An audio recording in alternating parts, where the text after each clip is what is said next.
Warahmatullahi taala wabarakatuh.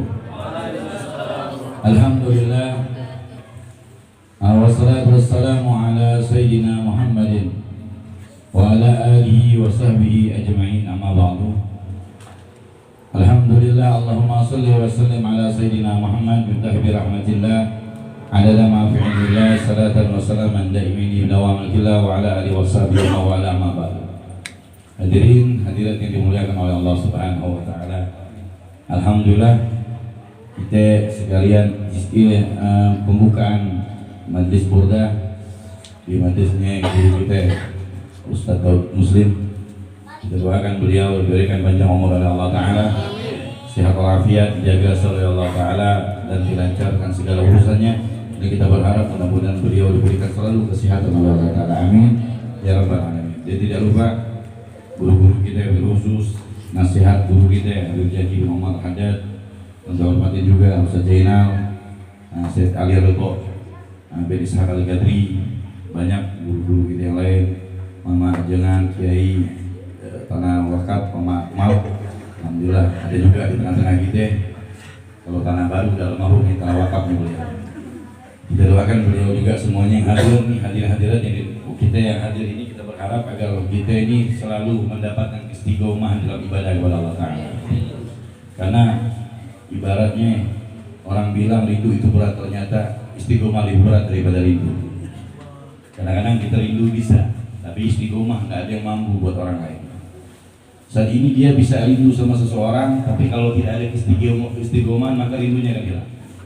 Makanya istiqomah adalah tingkat yang tertinggi di antara seluruh umat Nabi Muhammad. Kita ini hadir majlis ilmu, kita ini dipilih fastaqim kama umirtu. Maksudnya apa? Kita ini wala takhafu wala tahzanun. Kita nggak akan, para aulia itu istiqomah mereka. Maka mereka orang beristiqomah ini, mereka nggak akan pernah takut, tidak akan diberikan sedih oleh Allah Ta'ala. Siapa mereka? Para aulia solihin. Kalau kita ini istiqomahnya, alhamdulillah, istiqomah di Mobile Legends, tapi istiqomah di pengajian masih berat buat kita.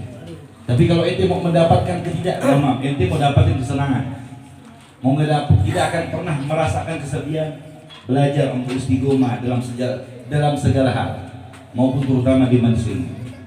Makanya mohon maaf hadirin dimuliakan oleh Allah Ta'ala, sekarang ini iftitah majlis ta'lim, pembukaan majlis ini masuk di tanggal 29 Syawal.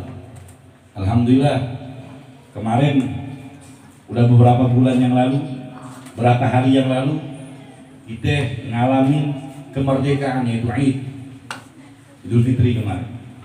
Cuman setiap malam lebar nih, hampir tak hari majlis, setiap malam lebar yang kita bayangkan beda dengan bayangan orang dulu. Kalau orang dulu malam lebar punya schedule besok hari. Apa schedule mereka? Kalau kita beda. Kalau malam lebaran ketika masuk 1 Syawal, 2 Syawal, 3 Syawal, yang kita pikirin pantai mana yang kita mau datang, gunung mana yang kita ingin daki, ya kan? Yang jadi masalah apa? Nggak pernah kita berpikir masuk bulan Syawal ketika Id kemarin, yang kita bayangin apa? Insya Allah, aneh pertama mau nemuin orang tua aneh dulu, umi aneh dulu, aneh cium tangannya, minta maaf bolak-balik begitu, umi abe. Kemudian kedua guru aneh. Tapi alhamdulillah saat ini mungkin Ustaz Daud karena yakin ada beberapa nama yang nggak datangin antum, mungkin lebih banyak kan mereka pantai dibandingkan nemuin guru gitu. Ini yang jadi permasalahan penyakit kita punya kehidupan. Kita mau gimana kita mau bisa dapatkan ilmu yang manfaat? Ada hal yang besar yang kita tinggalkan. Ada hal yang besar kita tinggalkan. Mohon maaf, ini masih jauh Id. Ini masuk bulan Syawal. Kemarin mohon maaf, sebagaimana Ibnu Rajab beliau mengatakan, laisal id liman labisal jadid. Bukankah orang, bukan yang disebut Yaumul Idul Fitri itu orang yang punya pakaian bagus, bukan yang dinamakan Idul Fitri kemarin tuh. Orang punya pakaian bagus bukan disebut Idul Fitri begitu. Bukan pakaian bagus. Walakin Yaumul Id, akan tetapi liman ta'atil yajid, bagi orang yang bertambah ketaatan kepada Allah Ta'ala. Jadi mohon maaf, Idul Fitri kemarin kita buka Imam Abu Rajab beliau mengatakan bukan itu orang yang punya pakaian baru, baju baru, mohon maaf, kendaraan baru, beliau mengatakan pakaian baru, tapi yang namanya Id, dia bertambah ketaatan kepada Allah Subhanahu wa taala. Terus jadi pertanyaan, setelah Idul Fitri ini saat ini masih tanggal 29 di Syawal, berasa makin bertambah ibadah kita, apa semakin berkurang? Berarti latihan kita bulan Ramadan gagal hadirin. Kita Ramadan diperintahkan, kita di Ramadan latihan. Kita lagi di karantina. Orang kalau pengen jadi polisi, pengen TNI, pengen jadi TNI, dia harus di karantina, harus diuji, dites dia. Selama 3 bulan digembleng harus jadi polisi gimana caranya. Diuji dengan sedemikian rupa ujian yang luar biasa. Agar apa? Dia keterima jadi polisi, jadi TNI. Tapi mohon maaf, kita juga sama. Gimana bisa diterima oleh Allah? Kita dilatih di bulan Ramadan kemarin. Jadi mohon maaf, yang kita yang biasanya nggak mau marah, yang biasanya demen marah, pas masuk Ramadan kemarin kita nggak marah, benar apa enggak? Kita belajar jangan sampai marah. Kita belajar jangan sampai bohong. Kita belajar jangan sampai dusta. Kita belajar jangan sampai ngadu domba. Kita belajar supaya nggak nyakitin orang lain. Makanya ketika setelah karantina selesai, maka dimasuk Idul Fitri saat ini sampai nanti ke depan kita pakai karantina yang kita lakukan yang diajarkan oleh Allah Taala kepada kita. Kalau bulan Ramadan tadi kita masih hasut, habis Ramadan kemarin kita nggak bohong. Pas masuk Ramadan bohongnya kita biangnya luar biasa. Nomor 1, ya nggak kita bohong. Berarti mohon maaf nggak bertambah ketaatan kita kepada Allah Taala. Sebagaimana Ibnu Rajab mengatakan,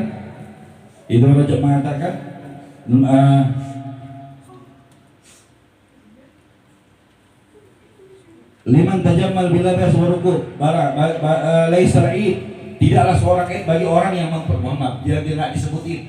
Orang cuma hias muka doang. Malam lebaran rambutnya dimerah-merahin. Ya, malam lebaran memperindah dirinya, besok mau Idul Fitri perindah dirinya. Berukub dengan pakaian kendaraan yang baru. Tapi kata Ibnu Rajab mengatakan innamal id liman ghafartu lahu dzunub. Akan tetapi yaumul id itu gimana dosa kita bisa diampuni sama Allah Taala. Jadi kita jadi pertanyaan buat kita ini yaumul id kemarin sampai saat ini, apa kita pantas untuk mendapatkan pengampunan dari Allah Taala? Apakah pantas ketaatan kita semakin bertambah atau semakin berkurang? Dengan masuknya pembukaan pengajian ini menjadi pelajaran buat kita bahwasanya kita harus bertambah dalam kebaikan, dalam ibadah kita kepada Allah Subhanahu wa taala. Khaslatani, Nabi SAW bersabda, khaslatani la syai'in afdal minhuma. Tidak ada sesuatu yang lebih afdal dari kedua ini, kata Nabi Muhammad. Nih, Rasulullah bilang ada dua perkara yang nggak ada yang lebih afdal dari dua perkara ini. Yang pertama apa? Al-imanu billah. Orang punya keimanan kepada Allah. Nih ente mungkin ente baca Qurannya masih belum mengajar. Orang Yahudi lebih baik pintar bahasa Arab dibanding ini. Tapi dia nggak dikasih iman sama Allah. Berapa banyak orang-orang nasionalis, dia hafal Quran, hafal hadis, tapi dia nggak beriman sama Allah. Tapi kita mohon maaf, bahasa Arab aja nggak bisa. Al-Quran masih mohon maaf, mungkin kita masih terbata-bata. Tapi kita ini dikasih iman, maka tidak ada bisa gantiin keimanan kita dibandingkan yang lain. Maupun isi dunia dan sisi. Maka kata Allah Ta'ala, kata Nabi bilang tidak ada sesuatu yang lebih abdul melainkan keimanan kita kepada Allah Subhanahu. Iman ini pilihan. Ente dipilih sama Allah Ta'ala agar beriman kepada Allah Ta'ala. Berapa banyak orang-orang yang memahami agama, memahami ilmu, memahami akan Al-Quran hadis, tapi gak dikasih iman, gak beriman. Kerjanya apa? Buat ngejatuh Islam doang, ada ya begitu. Tapi kita, alhamdulillah. Dan antum mendapatkan keimanan luar biasa. Ente gak pernah ketemu sama Nabi, gak pernah dekat sama Nabi, gak pernah berjumpa dengan Nabi Muhammad. Tapi kita tahu keindahan gimana kita mencintai Nabi Muhammad. Kenapa? Begitulah keimanan kita kepada Allah Subhanahu wa taala. Ini syukur, patut kita syukuri. Yang kedua, kata Nabi Muhammad, wa naf'u lil muslimin. Ngasih manfaat buat orang lain. Ngasih manfaat buat orang muslim. Para ulama mengatakan, apa yang manfaat yang terbesar? Manfaat yang paling terbesar yaitu ngajakin orang, ngasih orang ilmu. Ngasih orang lain ilmu. Ngajak ke orang dalam kebaikan. Ngajak orang hadir masjid. Ini adalah nikmat. Tidak ada sesuatu yang paling abdul di sisi Allah melainkan ente ini ngasih manfaat buat saudara muslim yang lain. Gimana caranya, Bet? Ajak. Ini majlis kita ini semakin hari semakin pudar. Semakin hari semakin hilang. Semakin hari kecintaan orang di majlis ilmu ini semakin kurang. Anda lihat nih, kita membuka majlisnya sebegini doang. Alhamdulillah sampai keluar nggak ada yang di dalam begitu. Ya nggak? Ini jadi pelajaran, jadi koreksi buat kita. Sebagaimana Allah Ta'ala berfirman mengatakan wala takun ummatan yad'u ilal khair. Jadi ente ini dijadikan umat, dijadikan ente umat apa? Walitakun li ummatan. Ente dijadikan umat mengajak di dalam kebaikan. Jadi Allah jadikan kita sebagai umat Nabi Muhammad, umat yang ngajak kebaikan ente. Sekarang ada umat Nabi Muhammad ente bilang karena nggak pantas buat ngajak kebaikan, nggak bisa. Allah yang perintahin kita buat ngajak kebaikan. Wa ya'muruna bil ma'ruf wa yanhauna 'anil munkar. Kita umat ini kita umat yang paling terbaik. Dari mana terbaiknya? Mengajak di dalam kebaikan, mengajak dalam kebaikan, mencegah dari kemungkaran. Umat yang paling terbaik di sisi Allah Ta'ala.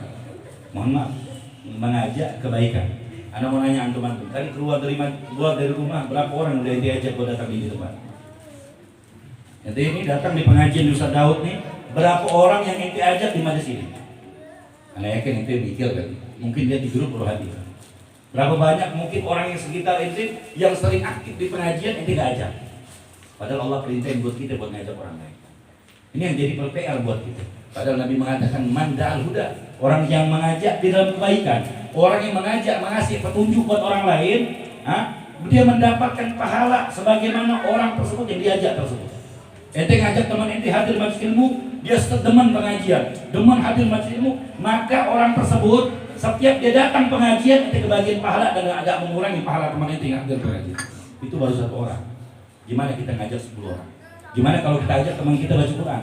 Gimana kalau kita ngajak teman kita baca burda? Gimana kita ngajak teman kita baca maulid? Gimana kita ngajak teman kita baca ibadah kepada Allah Ta'ala, berbuat baik? Maka selalu kalau ada kata teman kita udah doyan di pengajian, doyan majelis selawat, doyan majelis ilmu, maka demi Allah setiap dia duduk di majelis ilmu ente mengalir pahala buat ente, tidak mengurangi pahala teman ente. Cuma mohon ujiannya gede, ujiannya luar biasa, beratnya luar biasa, dan dipilih oleh Allah Ta'ala yang bisa mengajak begitu. Ente mau nggak dipilih mau Allah? Paksakan diri ente untuk mengajak teman-teman ente dalam hadir majelis ilmu agar ente mendapatkan karunia besar dari Allah Ta'ala, bukan hanya di dunia, di akhirat di sisi Allah Subhanahu Wa Ta'ala. Amin ya rabbal alamin. Ini bisa kita sampaikan. Assalamualaikum warahmatullahi wabarakatuh.